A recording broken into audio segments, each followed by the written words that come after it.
여러분 안녕하십니까? 전자신문 웨비나 전문 방송 오쇼TV 김희순입니다.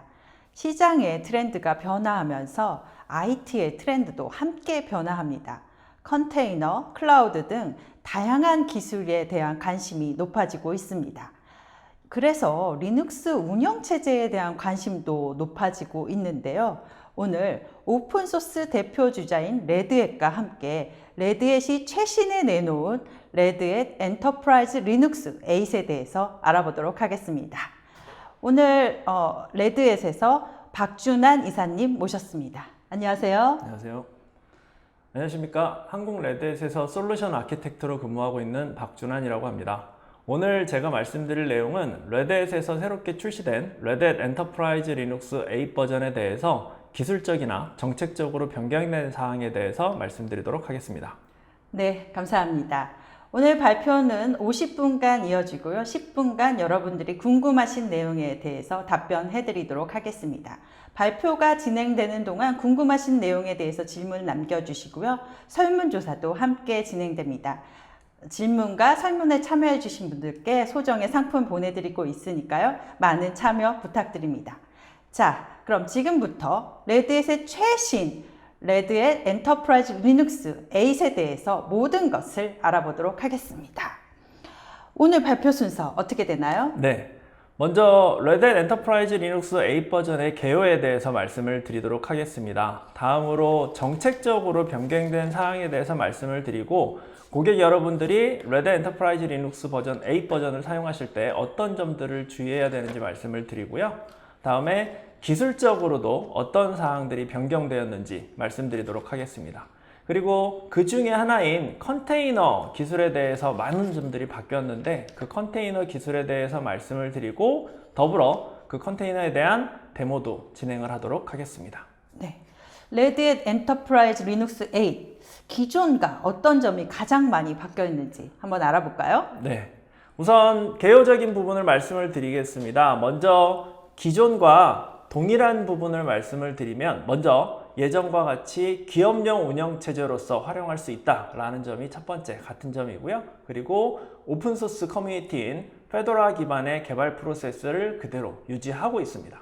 그리고 마찬가지로 10년의 라이프 사이클을 통해서 고객분들이 긴 시간 동안 서비스를 하실 수 있도록 지원을 하고 있고요. 거기에 애드온 제품으로 하이 어베일러빌리티 그리고 레질런트 스토리지 같은 애드온 제품도 같이 제공을 해드리고 있습니다. 네.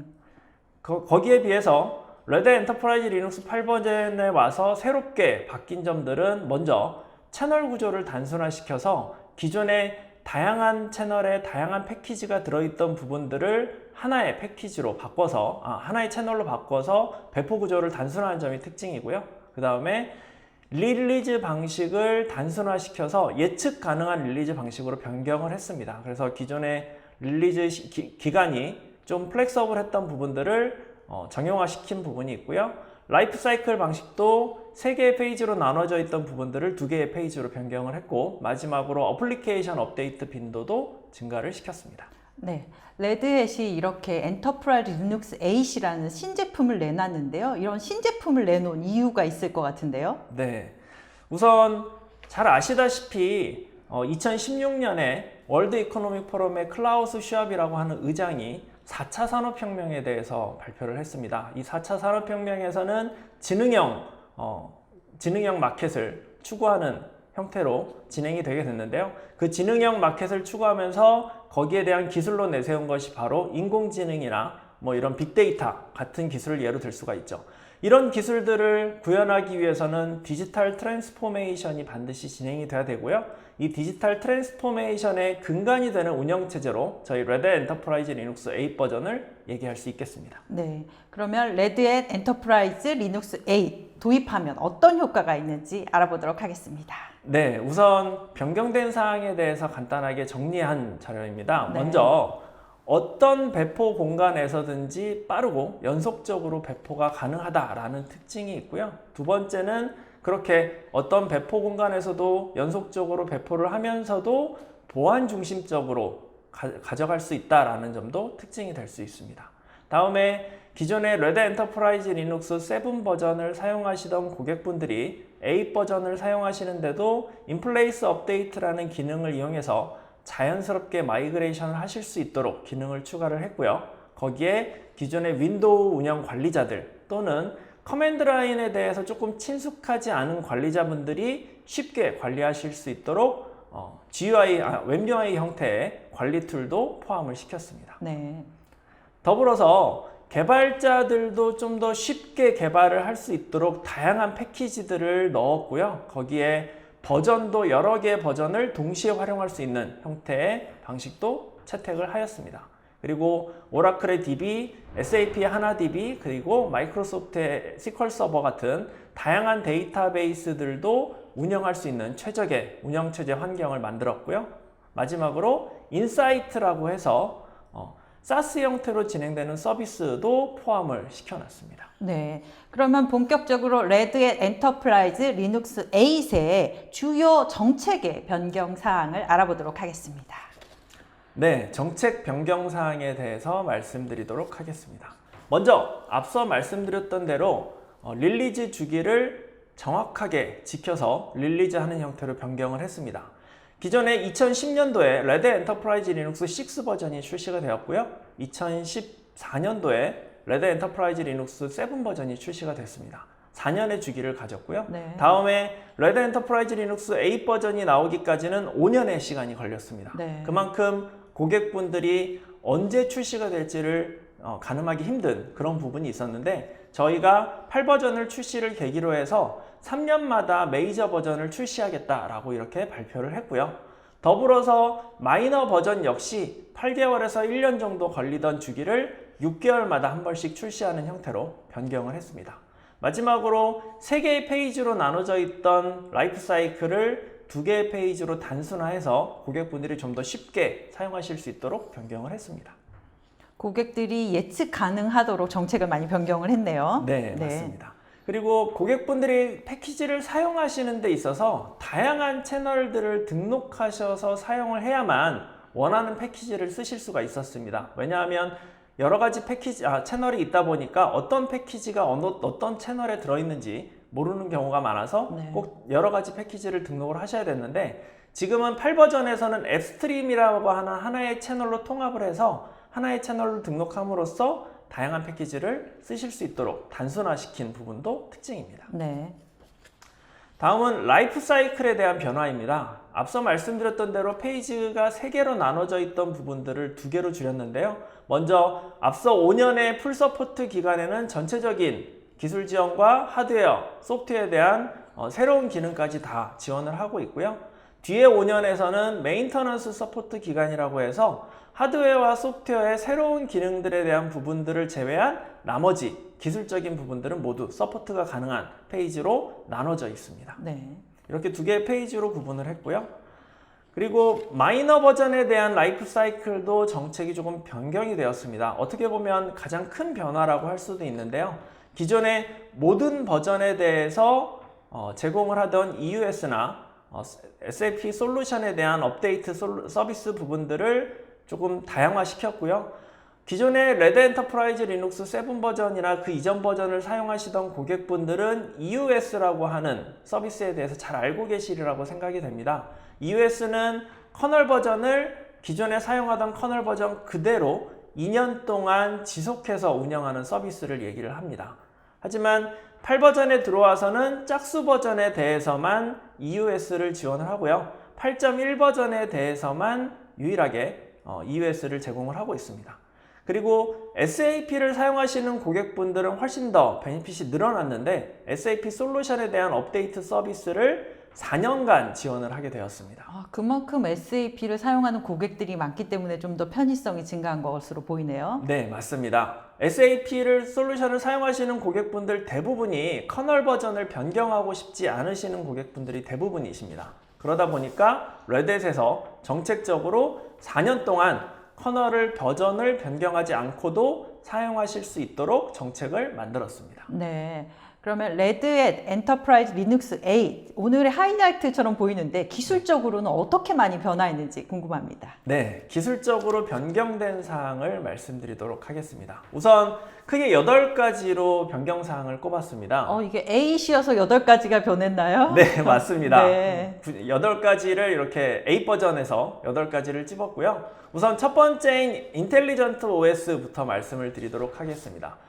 먼저 기존의 서브스크립션에 레드햇 인사이트라고 하는 기능이 새롭게 추가가 되어서 인텔리전트한 OS다라고 얘기를 하고 있는데요. 이 레드햇 인사이트라고 하는 기능은 고객이 시스템을 레드햇의 포탈에 등록을 하게 되면 레드햇이 가지고 있는 널리지 베이스에 등록된 다양한 장애 포인트라던가 또는 보안 이슈들 이런 부분들을 고객의 시스템을 통해서 검색을 하게 됩니다. 네. 그래서 고객의 시스템에 그 저장된 널리지 베이스를 기반으로 어떤 문제점이 있을지 또는 어떤 보안적인 이슈가 있을지를 미리 검토를 하고요. 이런 부분들을 고객께 사전에 노티스를 함으로써 고객이 사전에 대응할 수 있도록 그렇게 하고 있는 서비스입니다. 네, 장애 같은 게 나기 전에 미리 좀 알려주고 이런 서비스군요. 네, 맞습니다. 네. 그래서 인텔리전트 OS다라고 저희가 얘기를 하고 있고요. 고객이 장애가 나기 전에 장애 포인트를 미리 수정함으로써 장애를 방지하고 서비스의 연속성을 가져갈 수 있다라고 보시면 되겠습니다. 네. 다음은 빠르고 쉬운 배포 지원에 대한 포인트인데요. 우선 이미지 빌더라고 하는 기능이 새롭게 추가가 됐습니다. 이 이미지 빌더의 기능은 지금 현재 대부분의 고객분들이 베어메탈 환경뿐만 아니라 가상화 환경 그리고 프라이빗 퍼블릭에 이르는 다양한 환경들을 운영하고 계신 경우가 굉장히 많습니다. 그래서 그 환경들이 다르다 보니까 운영체제 환경도 조금씩 다르게 되고요. 이런 것들을 표준화할 수가 없게 되는데 이미지 빌더는 기존의 고객이 사용하시던 환경을 그대로 이미지화해서 베어메탈뿐만 아니라 가상화 그리고 프라이빗, 퍼블릭은 아마존이나 또는 AWS, 애저 또는 GCP 같은 다양한 퍼블릭 클라우드에도 원하는 포맷으로 이미지를 운영할 수 있는 그런 형태의 기능이라고 보시면 되겠습니다. 그래서 사용자는 언제나 같은 화면을 보는 것처럼 느껴지겠네요. 네, 맞습니다. 네. 같은 이미지를 사용하기 때문에 똑같은 환경을 어디에서든 쓸 수 있다라고 네. 보시면 되겠습니다. 다음은 DevOps라는 기능인데요. 이거는 사용자들, 즉 기존의 리눅스를 사용하시지 않았던 사용자들도 웹 콘솔을 이용해서 관리를 쉽게 할 수 있는 포인트입니다. 네. 그래서 윈도우를 운영하셨던 운영자들이나 또는 명령어에 익숙하지 않은 관리자분들이 웹 콘솔을 통해서 간단한 호스트 네임 변경부터 네트워크의 본딩 또는 티밍에 대한 변경들, 보안에 대한 변경, 커널 파라메타 값, 퍼포먼스 튜닝까지도 웹 콘솔을 이용해서 하실 수 있는 특징을 가지고 있습니다. 사실 이제 리눅스를 처음 접할 때 저런 점이 되게 어렵잖아요. 네, 맞습니다. 설정하는 것 자체가 파일을 설정해야 되다 보니까 굉장히 까다로운데 웹 콘솔에서 다 진행을 하실 수가 있고요. 더불어서 하나의 웹페이지에서 다양한 시스템들의 자원을 모니터링 할 수 있는 기능도 포함이 되고 있습니다. 네. 다음은 마이그레이션 부분인데요. 기존의 레드햇 엔터프라이즈 리눅스를 사용하시던 고객분들이 8 버전을 사용하시는 데 있어서 자연스럽게 옮겨가실 수 있도록 인플레이스 업그레이드라는 기능을 제공을 하고 있고요. 더불어서 LVM 스냅샷 기능을 제공을 해서 혹시 문제가 발생했을 경우에 롤백 기능도 할 수 있도록 기능을 제공하고 있습니다. 그러면 7을 사용하다가 8으로 갔는데 뭔가 이상이 있는 것 같다. 그럼 다시 그냥 7으로 오면 되는 거네요? 네, 맞습니다. 네. LVM 스냅샷을 통하기 때문에 기존에 사용하시던 그대로 다시 옮겨가실 수가 있습니다. 다음은 폭넓은 에코시스템 제공 기능인데요. 기존부터 레드햇 엔터프라이즈 리눅스는 굉장히 다양한 ISV, IHV를 기반으로 한 에코시스템을 제공을 하고 있습니다. 그래서 SAP나 또는 마이크로소프트의 SQL 서버나 오라클 데이터베이스 같은 데이터베이스를 중심으로 한 가장 기반이 되는 운영체제다라고 말씀을 드릴 수가 있고요. 거기에 더불어서 다양한 하드웨어까지도 저희가 에코시스템으로 제공을 하고 있다라고 말씀을 드릴 수가 있죠. 네. 다음 보안 기능입니다. 기존의 보안을 운영하시는 데 있어서는 방화벽 설정을 해야 된다거나 굉장히 설정하기가 어려운 부분이 있었는데요.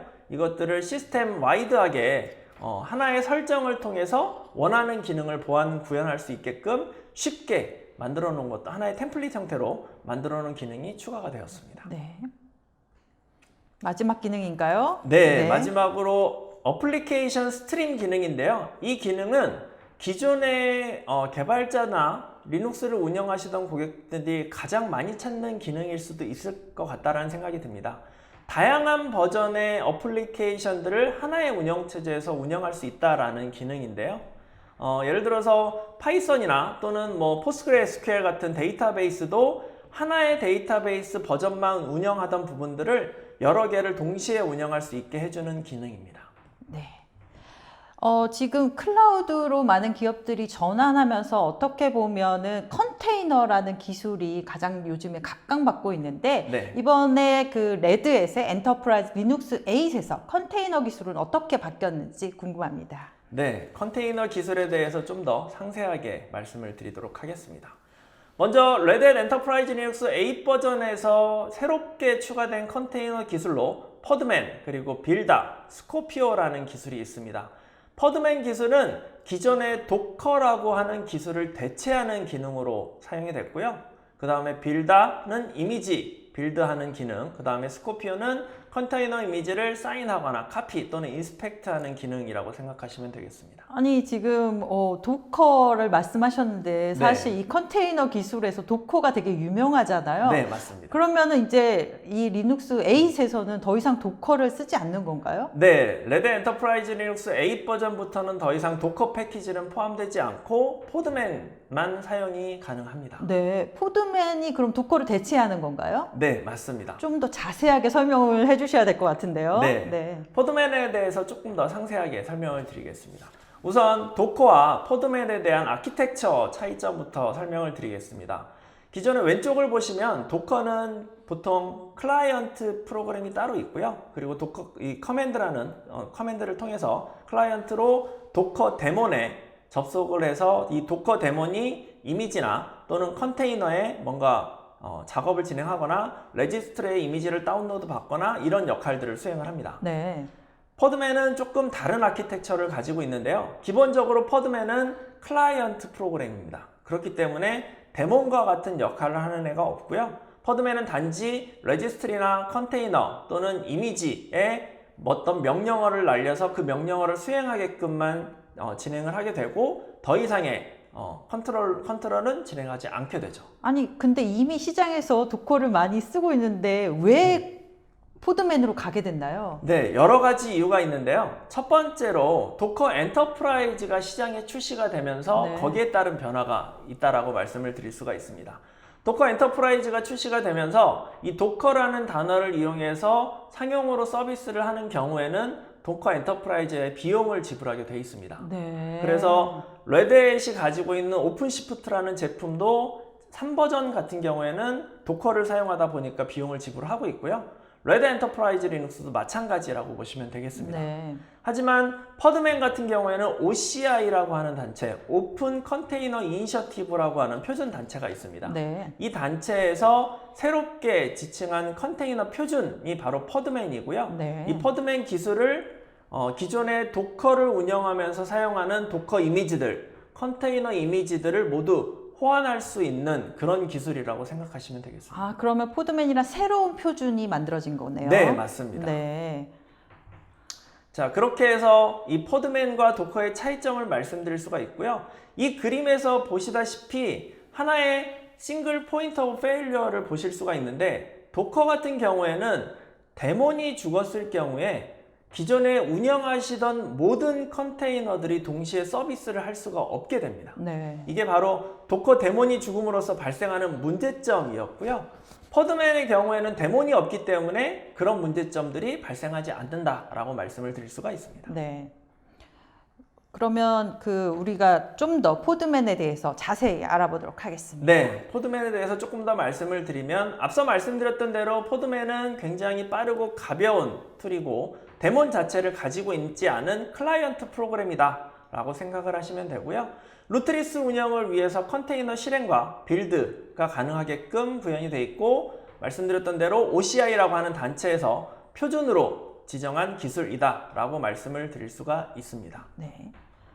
다음은 빌다라는 커맨드에 대해서 말씀을 드릴 건데요. 빌다라고 하는 프로그램은 베이스 이미지, 기존의 뭐 레드 엔터프라이즈 리눅스나 다양한 베이스 이미지 기반으로 여러 멀티레이어의 프로그램들을 이미지를 빌드하실 수도 있고요. 또는 스크래치, 보통 컨테이너에서는 스크래치를 빈 깡통 베이스 이미지, 빈 깡통 이미지다라고 얘기를 하고 있습니다. 네. 이런 빈 이미지에 싱글 레이어를 얹어서 하나의 이미지를 구현하는 그런 형태로도 사용하실 수 있는데, 빌다 같은 경우에는 이 기본이나 베이스 이미지나 또는 스크래치 이미지에 대한 어떤 제어를 할 수 있는 역할을 수행할 수 있습니다. 네.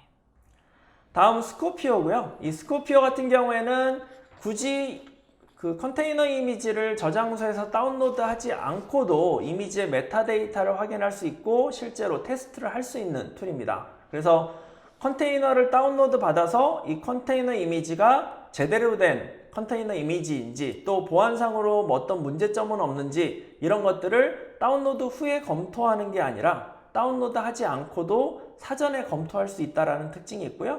거기에 저장소별로 저장소에서 호스트로 이미지를 복사하거나 또는 저장소끼리 이미지를 복사할 수 있는 그런 다양한 기능들을 가지고 있습니다.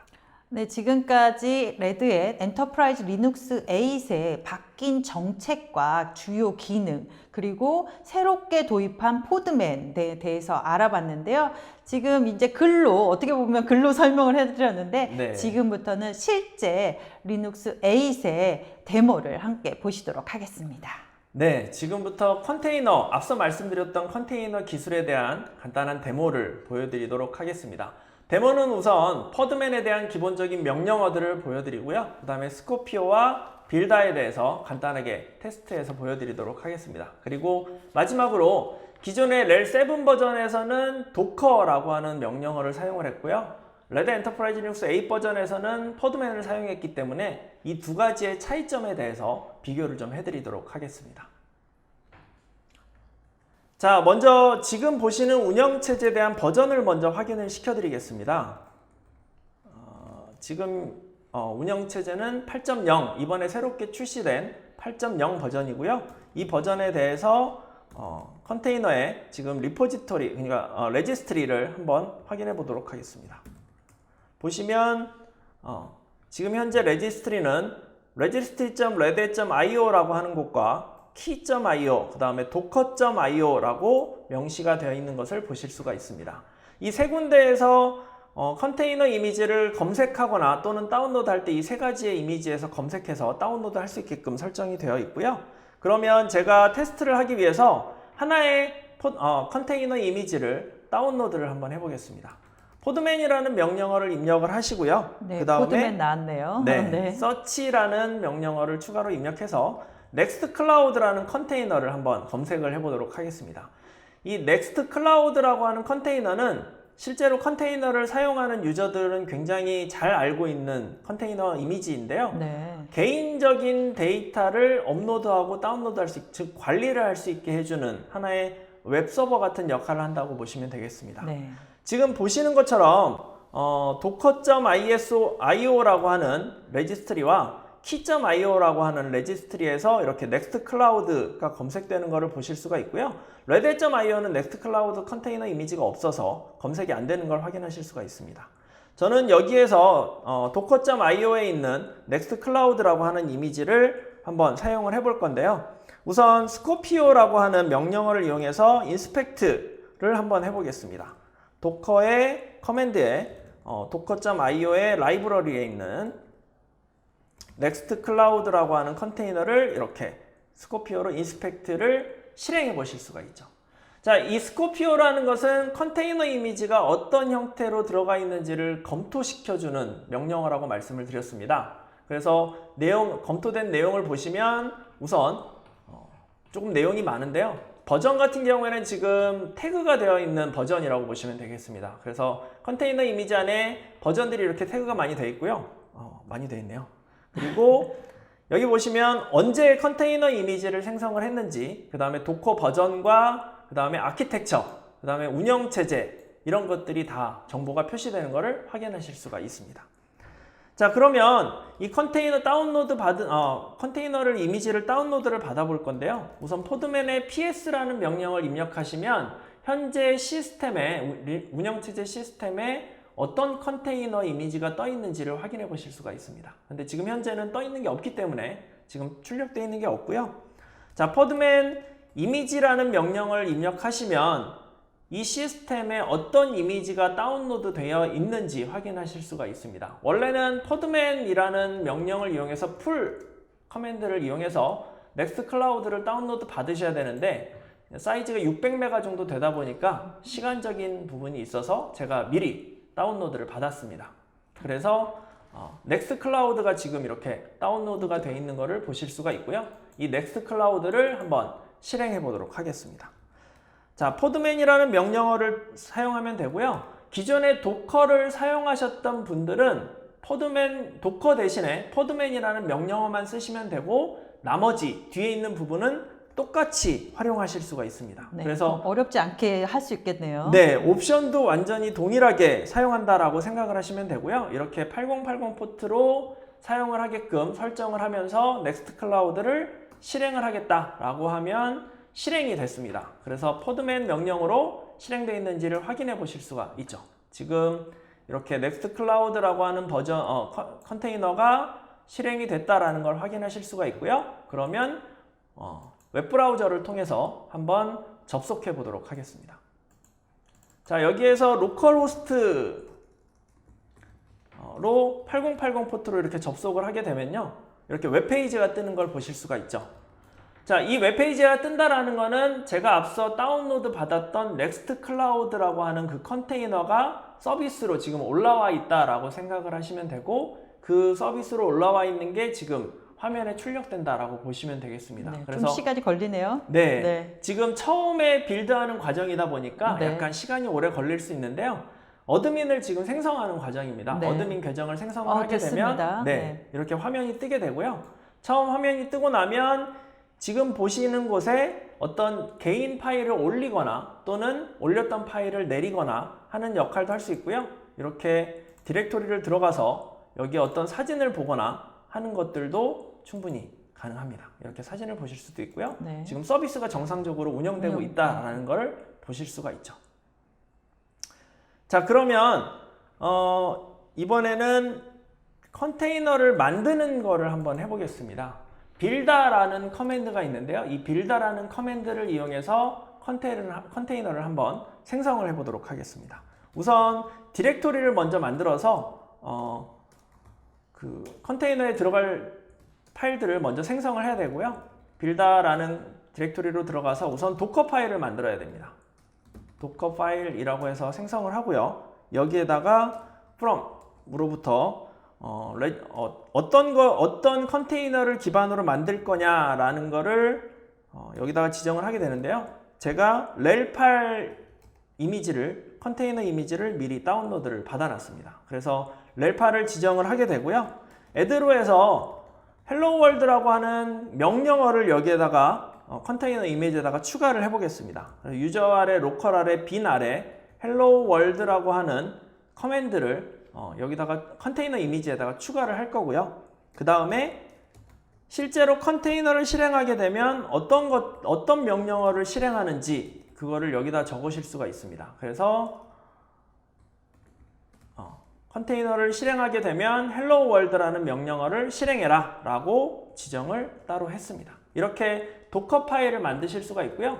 다음에는 hello world라고 하는 커맨드를 만들어야겠죠. 그래서 hello world에다가는 에코로 문장을 출력을 하도록 하겠습니다. Welcome to hello world rel8이라는 이름으로 문장을 하나 생성을 할 거고요. 여기에다가 이걸 저장해서 실행 권한을 이렇게 부여를 했습니다. 실행 권한 부여하면 이제 실행 파일로 변경이 되게 되고요. 이 두 개의 파일을 이용해서 도커 파일, 컨테이너 이미지를 만들 건데요. 컨테이너 이미지를 만드는 명령은 앞서 말씀드렸던 대로 builda라고 하는 명령을 사용하게 됩니다. builda라는 명령을 쓰고요. -t 옵션을 주고 hello world라는 컨테이너 이미지를 만들겠다. 여기 있는 파일들로 만들겠다라고 명령을 입력하시면 이렇게 컨테이너 이미지가 만들어진 것을 확인하실 수가 있죠. 자, 저장되어 있는지를 확인하시려면 앞서 보셨던 포드맨 이미지스라는 명령어를 사용하시면 되고요. 이렇게 포드맨 이미지스 하시면 보시는 것처럼 로컬호스트에 헬로 월드라고 하는 이미지가 생성된 것을 확인하실 수가 있습니다. 기존에 여기 있는 rel8이라고 하는 컨테이너 이미지를 기반으로 만들어지다 보니까 사이즈가 거의 비슷한 것을 확인하실 수가 있죠. 자, 이렇게 이미지를 생성을 했고요. 자, 그러면 이 이미지를 한번 실행을 해보도록 하겠습니다. 포드맨의 run이라는 이미지로 hello world 컨테이너 이미지를 실행을 하게 되면 앞서 echo라는 명령으로 이렇게 입력했던 그 문장이 그대로 출력된 것을 확인하실 수가 있죠. 자, 이번에는 도커 파일에다가 제가 넣었던 hello world라는 커맨드를 유저 아래 로컬 아래 빈 아래다가 카피를 해라 라고 제가 지정을 해놨었는데 그 부분도 확인을 해보겠습니다.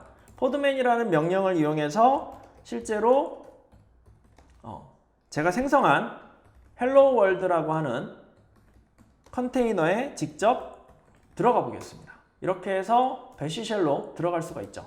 여기도 보시면 OS가 8.0 버전 그대로 가져온 거를 보실 수가 있고요. 여기에서 유저 아래 로컬 아래 빈 아래 들어가시면 헬로 월드가 카피되어 있는 걸 확인하실 수가 있죠. 헬로 월드라는 커맨드를 입력해 보시면 앞서와 동일하게 이렇게 내용이 출력되는 것도 확인하실 수가 있습니다. 자, 지금 보시는 것처럼 포드맨 그리고 스코피오, 빌다라는 커맨드를 이용해서 이렇게 다양하게 컨테이너에 대한 부분들을 보여드렸고요. 이번에는 기존의 레드 엔터프라이즈 리눅스 7 버전에서 사용하는 도커라는 커맨드를 이용해서 컨테이너를 한번 테스트 해보도록 하겠습니다.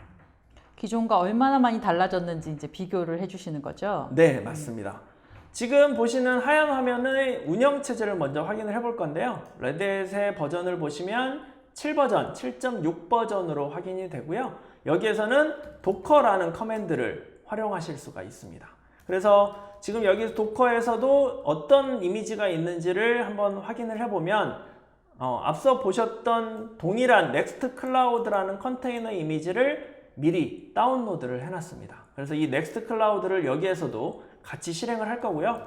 똑같이 도커라는 명령으로 앞서 포드맨을 썼던 명령과 동일하게 사용을 할 수가 있습니다. 이렇게 동일하게 명령어를 입력하시면 넥스트클라우드가 실행이 되고요. 실행됐는지 PS 명령으로 확인해 보실 수가 있죠. 자, 이렇게 넥스트클라우드가 실행이 됐고요. 실행됐으면 마찬가지로 웹브라우저에서 이것도 서비스가 되고 있는지 확인을 해보도록 하겠습니다. 로컬호스트에 8080으로 하시면 이렇게 넥스트클라우드가 접속되는 걸 확인하실 수가 있고요. 마찬가지로 이것도 첫 화면이기 때문에 처음 띄운 화면이기 때문에 어드민 계정을 생성하는 과정이 시간이 좀 걸립니다. 그래서 어쨌든 서비스가 이렇게 동작되고 있다라는 걸 확인하실 수가 있고 여기 보시면 7.6 버전에서는 도커의 데몬이 동작을 하고 있습니다. 네. 그래서 보여드리면 systemctl이라는 명령으로 도커 커맨드의 서비스를 보시면 현재 액티브 상태다라는 것을 확인하실 수가 있죠. 지금 러닝 상태로 도커 데몬이 동작하고 있고요. 이 도커 데몬이 동작하고 있는데 그렇기 때문에 지금 이 넥스트 클라우드라고 하는 서비스가 컨테이너 서비스가 동작하고 있는 거고요. 이번에는 이 데몬을 한번 내려보겠습니다. 그래서 systemctl 커맨드로 스탑 하고요. 도커 서비스라는 도커 데몬을 스탑을 하게 되면 스테이터스로 다시 한번 확인을 해보겠습니다. 자, 이렇게 확인해 보면 inactive dead라고 되어 있죠. 현재 데몬이 안 떠 있는 걸 확인할 수가 있고요. 자, 이거 화면을 리플레시해서 다시 한번 접속을 해보겠습니다. 로컬호스트에 8080번으로 접속을 하게 되면 unable to connect가 나오죠. 즉 기존에 서비스를 하고 있던 컨테이너도 더 이상 서비스가 불가능한 상태가 되어버립니다. 네, 아까 설명해 주셨던 그 부분이네요. 네, 맞습니다. 레드 엔터프라이즈 리눅스 7 버전까지는 이렇게 도커 커맨드와 도커 데몬이 동작을 함으로써 도커 데몬이 죽으면 이렇게 서비스가 중단되는 현상이 발생할 수 있고요.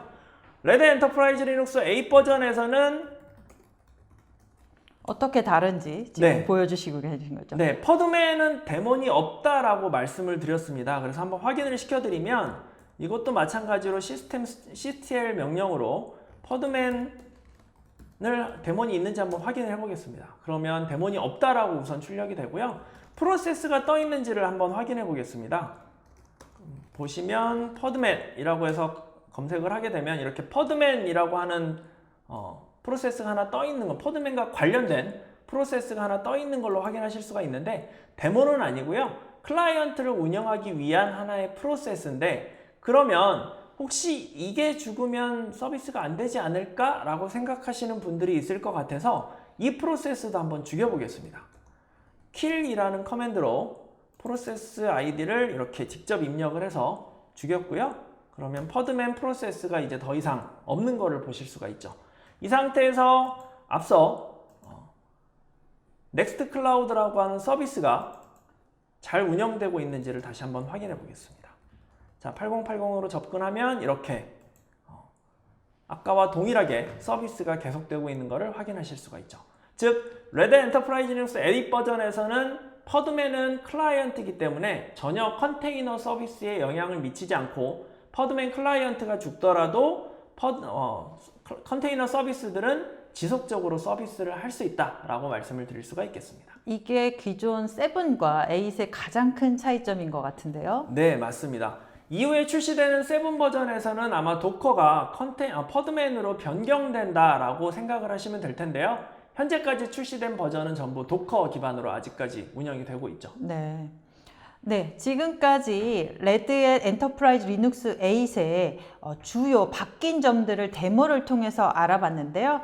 저희가 데모를 하는 동안 여러분들이 많은 질문 주셨습니다. 질문들 보고 답변해 드리도록 하겠습니다. 네. 부탁드립니다. 네. 방금 설명해 주신 라헬 인사이트는 네. 추가 구매를 해야 한다는 것이었나요? 하고 질문 주셨는데요. 네, 인사이트가 새롭게 추가가 되면서 기존에 운영하시던 고객분들은 인사이트를 새로 구매를 하셨어야 되는데 레드 엔터프라이즈 리눅스 8 버전을 구매하시는 고객분들은 인사이트를 추가 구매 없이 사용하실 수 있게 됐습니다. 네. 더불어서 기존에 사용하시던 고객분들도 리뉴얼하는 시점 이후에서부터는 인사이트를 무료로 사용하실 수가 있게 됐습니다. 네. 그러면 조금 더 저렴해지나요? 아무래도 고객분들의 부담이 좀 더 줄어들 수 있다는 장점이 있고요.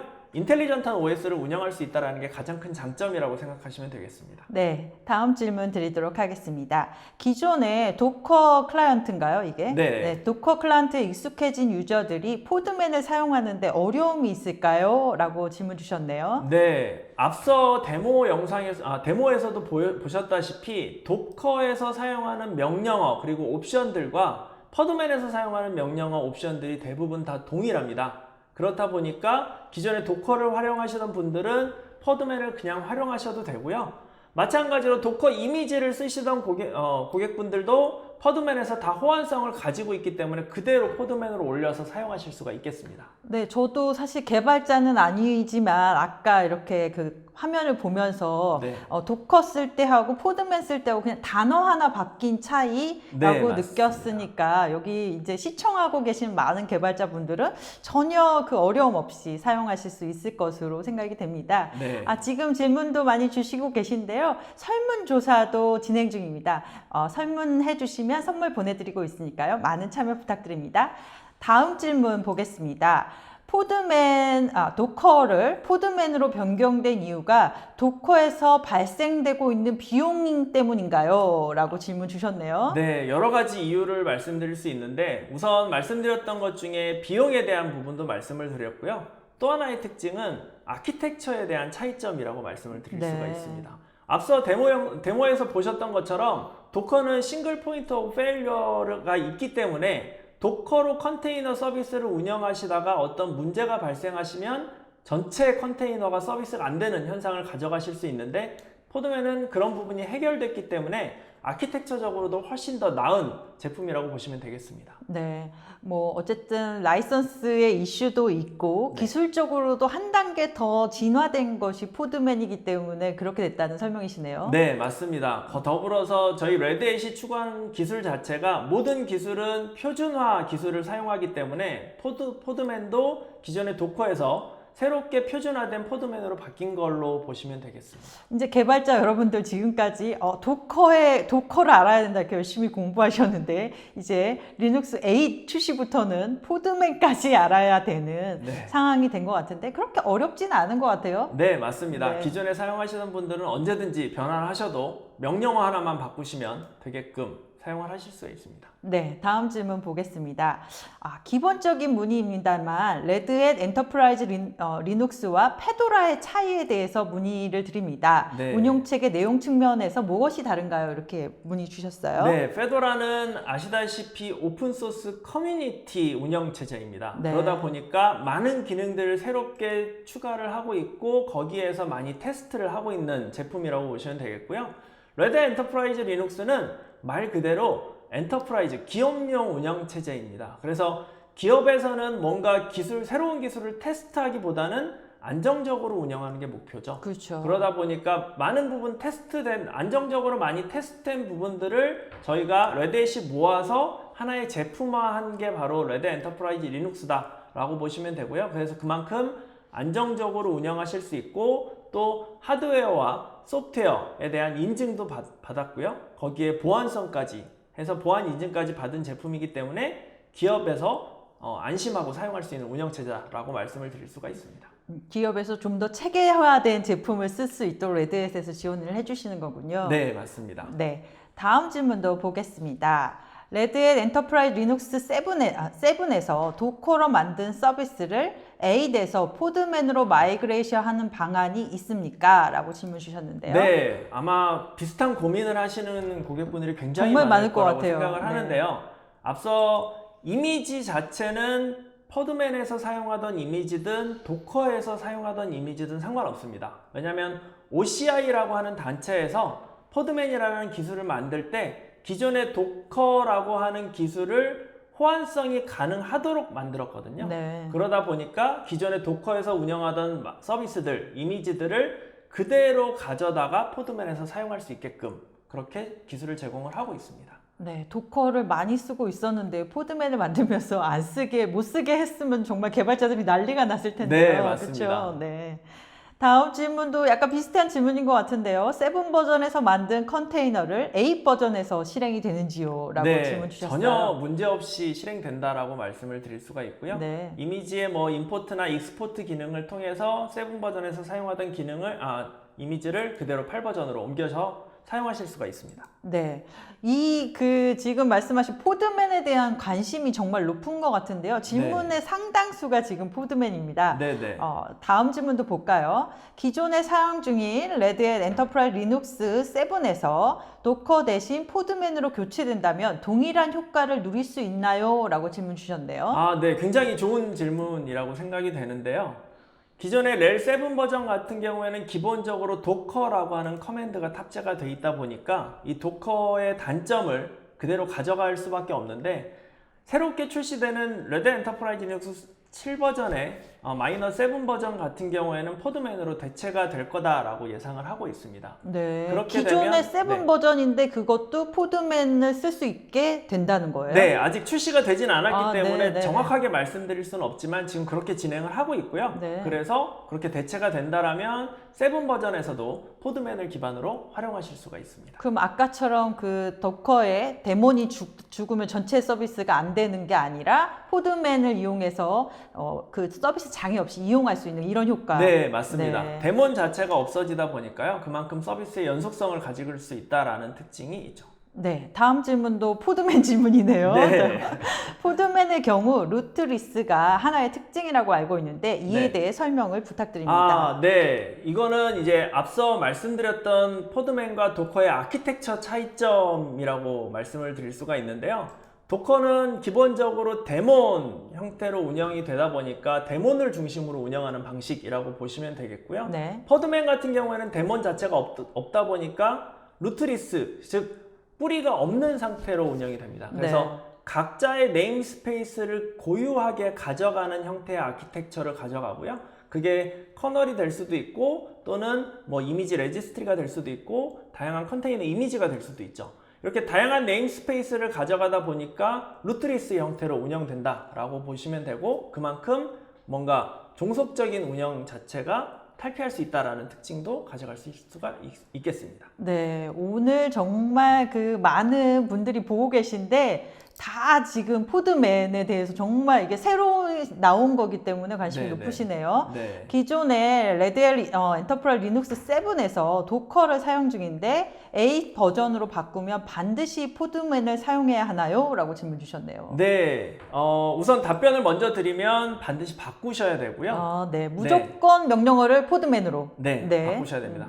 우선 레드 엔터프라이즈 리눅스 8 버전부터는 도커라는 패키지를 더 이상 제공해드리지 않고 있습니다. 네. 그리고 포드맨을 제공을 해드리다 보니까 포드맨으로 바꿔야 되는 그런 부분이 있고 앞서 말씀드렸던 대로 도커를 이제 그 서비스 형태로 사용을 하시게 되면 도커 엔터프라이즈에 비용을 지불해야 된다는 이슈가 있기 때문에 그런 부분도 비용적인 부분도 고려를 하신다면 반드시 포드맨으로 바꾸시는 게 좋겠습니다. 네. 또 질문 들어왔는데요. 8에서 커널 버전이 4 버전으로 업그레이드 됐는데요. 클라우드에 더욱 신경 쓸 예정이라는 것으로 해석해도 되는 걸까요? 하고 질문 주셨네요. 네, 이거는 굉장히 저희의 레드의 방향성을 잘 알고 계시다라고 저는 생각이 되는데요. 네. 레드 엔터프라이즈 리눅스 8 버전에부터는 이제 커널 버전을 4 버전으로 업그레이드를 하면서 어떤 클라우드에서도 운영할 수 있는 환경을 만들자라는 게 기본적인 환경 구성이라고 보시면 되겠습니다. 네. 그래서 지금 여러분들이 잘 알고 계시는 다양한 퍼블릭 클라우드뿐만 아니라 프라이빗 클라우드 그리고 요즘에 고객분들이 많이 구성하는 하이브리드 형태의 클라우드 서비스에도 잘 운영될 수 있도록 또 베어메탈 같은 일반 서버 환경에서도 잘 운영될 수 있도록 하자라는 게 레드 엔터프라이즈 리눅스 8 버전의 목표라고 보시면 되고요. 그런 형태로 구성하기 위해서 저희가 이번에 레드 엔터프라이즈 8 버전을 구성을 했습니다. 네. 질문이 정말 많은데요. 네. 7 버전의 도커와 8 네. 버전의 포드맨 그리고 구글의 쿠버네티스 서비스나 관리 측면에서 장단점을 좀 비교해서 설명해 주십시오. 네. 이거는 이제 그 도커와 포드맨은 어차피 같은 역할을 하는 기능이기 때문에 뭐 비교를 앞서 해드렸고요. 구글의 쿠버네티스 같은 경우에는 컨테이너를 오케스트레이션 할 수 있는 기능입니다. 그렇죠. 그래서 요즘에는 파스 같은 형태 또는 카스, 컨테이너 기반의 클라우드 서비스 형태로도 많이 사용이 되는 기능인데요. 포드맨이나 도커와는 약간 기능적인 차이점이 있기 때문에 이 두 가지를 비교해서 말씀드리기는 조금 어려울 것 같고요. 네. 좀 다른 기능을 가진 제품이다라고 보셔도 될 것 같습니다. 그리고 구글의 쿠버네티스는 그거와는 완전 별도의 또 다른 것이죠. 네, 실제로 저희가 이 포드맨이라고 하는 기능과 쿠버네티스 기능을 묶어가지고 오픈시프트라는 형태의 새로운 제품을 내서 출시를 하고 있을 만큼 융합된 기술이라고 보셔도 될 것 같고요. 네, 클라우드로 전환하는데 꼭 필요한 기술이긴 한데 레드햇에서 쿠버네티스 기능을 하는 게 오픈시프트 제품이 있습니다. 질문이 너무 많은데요. 하나 더 보겠습니다. 8 버전의 8가지 장점 중 첫 번째로 인텔리전스 OS라고 하셨는데요. 8에 대한 고객 이슈가 되었던 자료가 많이 있을까요? 사용하면서 문제가 생기는 이슈가 많아야 레드햇 8에도 개발적으로 보완이 됐을 것 같은데요. 이슈 없이 8을 사용하는데 위험 부담이 적지 않을 것 같아서 문의드립니다.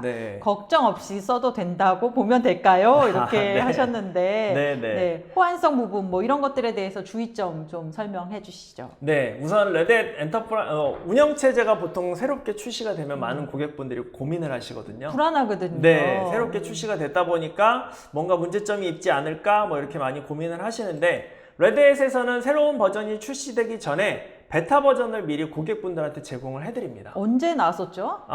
베타 버전 같은 경우에는 거의 한 6개월 전에, 저희 네. 출시하기 6개월 전에 작년에 출시가 됐고요. 네. 그래서 미리 고객께 제공을 해드리고 고객분들이 미리 사용해서 어떤 문제점들이 있는지를 사전에 검토를 하고 정식 버전을 출시하기 때문에 거기에 대한 이슈들도 많이 널리지 베이스에 등록이 되어 있고요.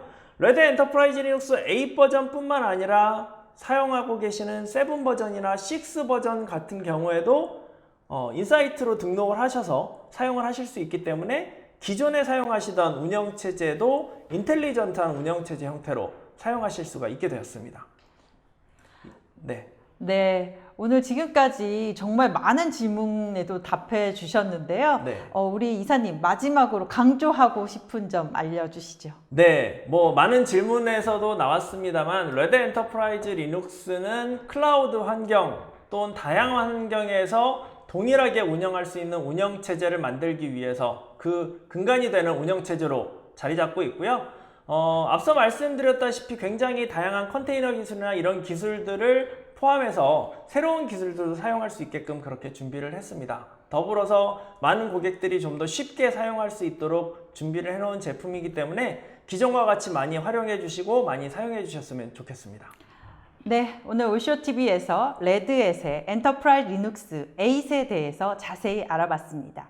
이상으로 오쇼TV가 마련한 웨비나를 마치겠습니다. 또 다른 방송으로 시청자 여러분을 찾아뵙겠습니다. 감사합니다.